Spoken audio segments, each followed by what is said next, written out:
mbokk mi jaaxle jeex na ci wàllum néew kàttan ak Royal King Honey da koy saafara daar bépp gàllankoor boo am ci néegum sëy moo xam da ngaa foowee sa bopp wala sax mu dab la stress tax lal bi doo ca yàgg jëlal Royal King Honey mu roof la kàttan gu tar da ngay yàgg muy gën a neex bu fekkeet mag moo waral nga amee impuissance nee naa la jël ko rek daal di dellu ci say 18 ans dina la musal tim ci maladie cardiovasculaire nee naa la lépp ñoo ngi ko defaree ci lem ak gàncax amul benn effet secondaire jokkool ak ñoom ci numéro yii 78 922 00 00 foo mën di nekk ci biir réew mi ak ci bitim réew ñu wan la nan la ak naka la kon nag ñàkk koo jëfandikoo daal wóoru Royal King Honey mooy buuru garab yi.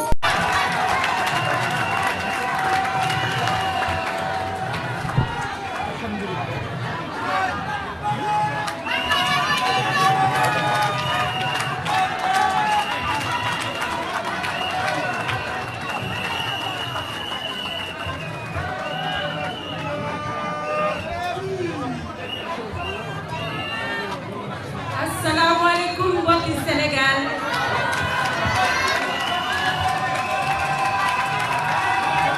maa ngi nuyu sénégalais yëpp yi nekk ci réew mi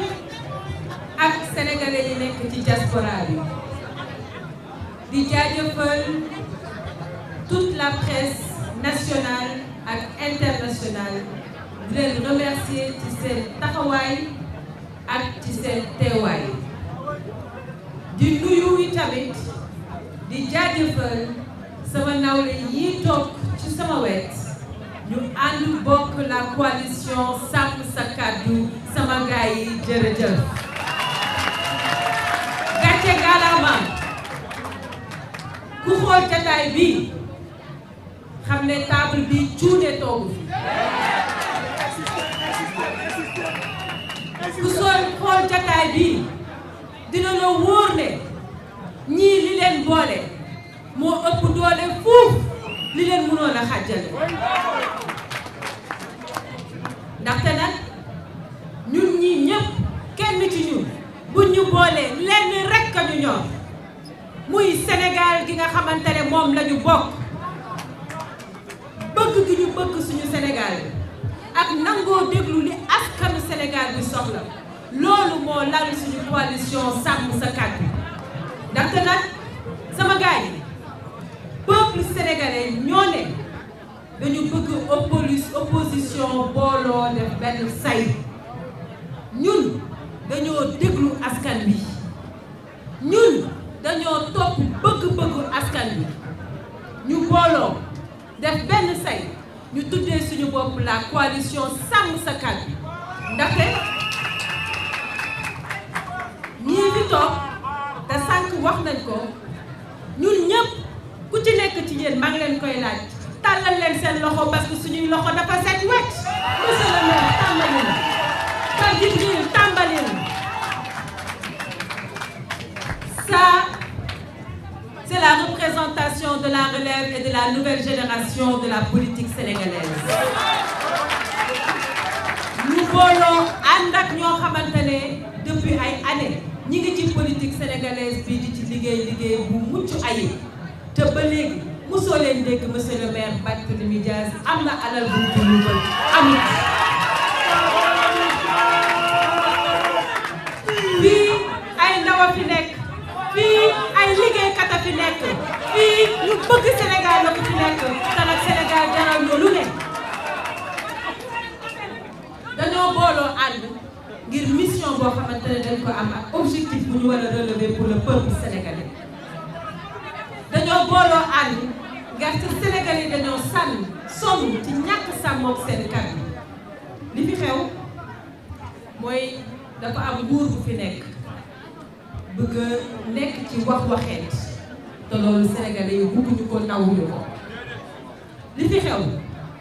mooy dafa am nguur gi fi nekk boo xam ne ñeme na jël kayit bind signé bu ëllëgee mu ne ñu ndax mbaay dama lay doon nag fii kuy aay newu fi fii kuy fo newu fi ñun liggéey la ñu bëgg ndax ñu mën a liggéeyal sénégalais yi loolu mooy la solution définitive au problème des sénégalais dafa am lu fi xew bu yàggul dara mooy dañu demoon élection présidentielle ñu bëri ci ñun ñenn ci ñun wër Sénégal ngir présenter Sénégalais yi suñu programme ak suñu yéene. 24 mars 2024 le peuple sénégalais wanewaat sa maturité politique. Le peuple sénégalais wanewaat li tax ñun ñu ne le Sénégal nous sommes un pays de démocratie. ñu fal de façon démocratique un président de la République kenn bañu ko ñun ci njëkk a génn bind ne ko yaa gagné ci la ñu bokk mu def investiture ñu dem taxaw fa teew fa di ñaan yàlla jàmm sax ci biir Sénégal loolu mooy suñu bébé parce que nous sommes des responsables. bi loolu jàllee histoire laa leen di wax. bi loolu jàllee ñu ëpp ci ñun ñi nga xam ne demoon nañu élection présidentielle dañoo delluwaat ci suñu liggéey dañoo delluwaat ci suñuy base dañoo noppi lu tax parce que dañoo jàpp ne waroon nañ leen may ñu mën a liggéey ñoo ne woon dañoo mën nañu wane li ñu mën. li ma jaaxal mooy biñ leen ëppalee juróom-ñaari sondeel ci lañu fay 7 mois. ñu wane seen tële ak seenu cuune te wax dëgg fa yàlla Sénégal dafa toll foo xam ne mënatuñu supporter autant de souffrance et autant de peine et autant de douleur. ñu bëgg dafa am lu ñu xeexoon ba am ko moom mooy jëlee fii la politique politicienne ak certaines pratiques politiques. ñi nga xam ne jël nañu en otage le peuple sénégalais ndaxte dañoo def ñetti at moo xam ne réew mi waxuñu leneen lu dul waxu politique ñu amoon yaakaar ne bu rupture bi nga xam ne moom lañ doon xeex amee ñu amoon yaakaar ne bu relève bi xewee Sénégal dina teguwaat ci yoonu liggéey wante yaakaar tas na. peuple sénégalais. yéen a ko fekkee yéen a ko déggandoo ñoom ñoo génn ñu woo opposition ci cooki ñoom ñoo génn bëgg a woo opposition ci xeex ak a ñaawteef bëgg ñoo woo ci saagante bëgg ñoo woo ci dàkkasante ñun ñu ne leen ñoo bañ ndaxte du loolu la Sénégalais yi soxla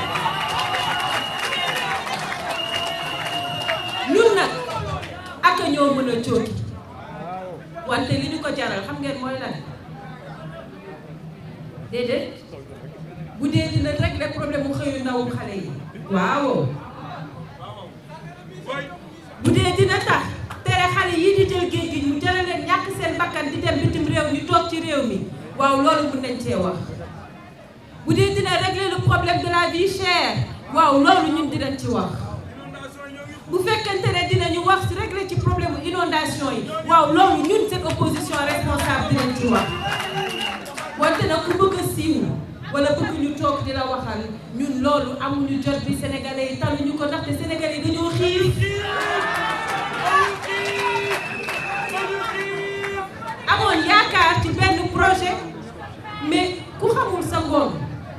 ku xamul sa ëllëg buñ la waxee vision 2050 foo jëm balaa nga naan naam ne fa balaa nga naan naam ne fa projet am na ak amul c'est la question que tout le monde se pose. Est-ce une arnaque politique? Je ne sais pas, mais c'est dommage parce que des jeunes et des Sénégalais sont morts tout simplement parce que dañ ko gëm tout simplement parce que dañ si amoon yaakaar donc ñun nag mënuñu toog di seetaan ak suñu façon politique ak suñuy doxalin ak suñuy melin li ñu war dinañ ko def ba mu mat sëkk inshallah. may woo nag sama mbokku jigéen ñi ak fépp fu ñu mënti nekk di leen wax ne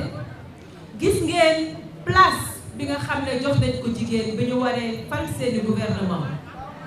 gis ngeen place bi nga xam ne jox nañ ko jigéen ñi bi ñuy nommer seeni direction muy place bu néew lool soxna yi ku ndóobin rey sa mbaam boo gisee lu ñuul na nga daw rendez-vous bii suñu rendez-vous la parce que nee nañu ku falu fii ci Sénégal jigéen na la fal bëggatuñu ku ñu xoot ci ay niroole bëggatuñu ku ñu joxi musóor bëggatuñu ku ñuy woo ci mobilisation assemblée nationale bi donte parité am na ñun jigéen ñi di leen ci saf saf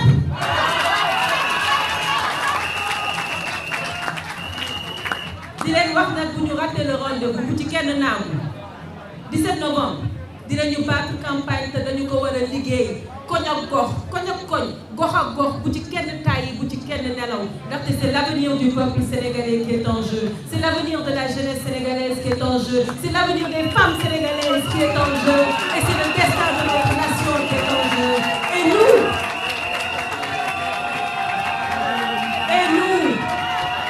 la coalition Sàmm Sa Kàddu jiital suñu député maire inchallahu rabi Barthélémy Toye Dias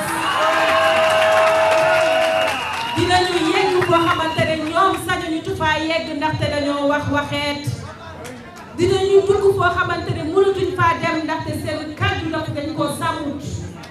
on se rapproche du peuple et des Sénégalais et nous on vous dira la vérité te ñun dañoo sàmm suñu kàddu benn carte lekk ci am ndaxte sa carte mooy sa kàddu boo duggee ci bañ gàcce nga bëgg ku sàmm sa kàddu amul leneen looy def lu dul nga jël bulletin de vote bi nga xam ne bind nañ ci sàmm sa kàddu mu jaune te vert ñu def si photo Barthélémy Toye Dias nga épile nga dugal ko ci ngir ñu sàmm sa kàddu incha allah. ah mbokk mi jaaxle jeex na ci wàllum néew kàttan ak Royal King Honey da koy saafara daar bépp gàllankoor boo am ci néegum sëy moo xam dangaa foowee sa bopp wala sax mu dab la stress tax lal bi doo ca yàgg jëlal Royal King Honey mu roof la kàttan gu tar da ngay yàgg muy gën a neex bu fekkeet mag moo waral nga amee impuissance nee naa la jël ko rek daal di dellu ci say 18 ans dina la musal tim ci maladie cardiovasculaire nee naa la lépp ñoo ngi ko defaree ci lem ak gàncax amul benn effet secondaire jokkool ak ñoom ci numéro yi 78 922 00 00 foo mën di nekk ci biir réew mi ak ci bitim réew ñu wan la nan la ak naka la kon nag ñàkk koo jëfandikoo daal wóoru Royal King Honey mooy buuru garab yi